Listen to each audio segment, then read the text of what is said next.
ನಾವು ಹೇಳಿವಲ್ಲ, ಭ್ರಷ್ಟಾಚಾರ ಬರೀ ಅವರೇ ಮಾಡ್ಯಾರ್ತದ ಹೇಳುವಲ್ಲ.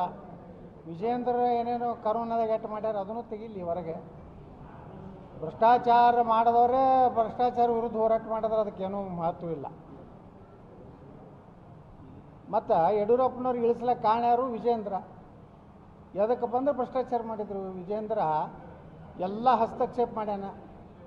ನಿನ್ನೆ ಡಿ ಕೆ ಶಿವಕುಮಾರ್ ಏಕವಚನ ಗಂಡಸ್ಥಾನ ಪಂಡಸ್ಥಾನ ಮಾತಾಡ್ಯಾನ.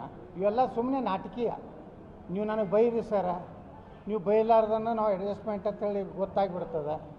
ಅದಕ್ಕೆ ಅವನು ಬಾಯಿಗೆ ಬಂದಂಗೆ ಬೈದಾರೆ. ಅವ್ರು ದೊಡ್ಡವರು, ಹಿರಿಯರು, ನಾ ಏನೂ ಅವ್ರ ಬಗ್ಗೆ ಮಾತಾಡೋದಿಲ್ಲ ಇವ್ರು ಹೇಳೋದು. Adjustment D K Shivakumar Vijayendra ಇದ್ದಿದ್ದು ಎಷ್ಟು ಸತ್ಯ ಅದ ಅಷ್ಟು ಸತ್ಯನೇ ಐತಿ, ಅದರಲ್ಲಿ ಏನೂ ವ್ಯತ್ಯಾಸ ಇಲ್ಲ. ಸುಮ್ಮನೆ ನಾಟಕೀಯ ಇದು ಐತಿ. ತನಿಖೆ ಎಲ್ಲ ಆಗಬೇಕು.